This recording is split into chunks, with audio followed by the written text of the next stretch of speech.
कि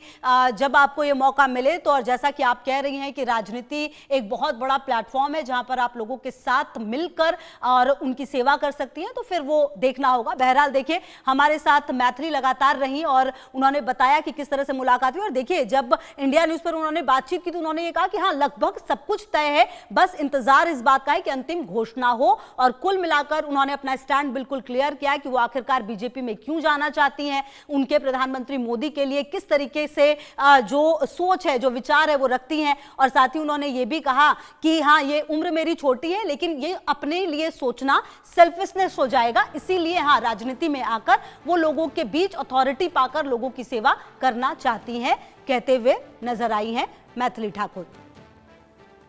तो आपको बता दें कि बातचीत की है और मैथिली के नाम पर अंतिम मुहर लगने का इंतजार है। खुद मैथिली ने भी ये माना है कि और देखिए, जब हमने उनसे पूछा कि आप तेजस्वी यादव को किस तरीके से देखती हैं तो उन्होंने कहा कि हाँ, पर्सनली मैं उनसे कई बार मिली हूँ, वो अच्छे हैं, लेकिन अब धीरे धीरे जैसे राजनीति में आना होगा तो फिर समझना होगा, जो विचार हैं वो बदलते हैं और जो विचारधारा है वो बदलती है। तो कई सारी बातें जो हैं मैथिली हमसे करते हुए नजर आई और साथ ही साथ उन्होंने कहा कि जिस तरह से उनका सनातन से एक लगाव रहा है और बीजेपी की जिस तरह की विचारधारा रही है, शायद यही वजह है कि जो बीजेपी है उन्होंने चुना बीजेपी को। जब क्योंकि देखिए, सवाल ये किया गया उनसे कि आखिरकार आपने बीजेपी को ही क्यों चुना, तो इस पर उनका वही जवाब था कि जो मेरी सोच है, जिस तरह से मैं रही हूं, जिस तरह से मैं काम करती हूं, जिस तरह से सनातन के लिए मेरा एक लगाव है, वो कहीं ना कहीं जो बीजेपी है मुझे आगे बढ़ाती हुई नजर मानती है। तो और प्रधानमंत्री मोदी के लिए भी तमाम खास बातें कहते हुए नजर आई हैं।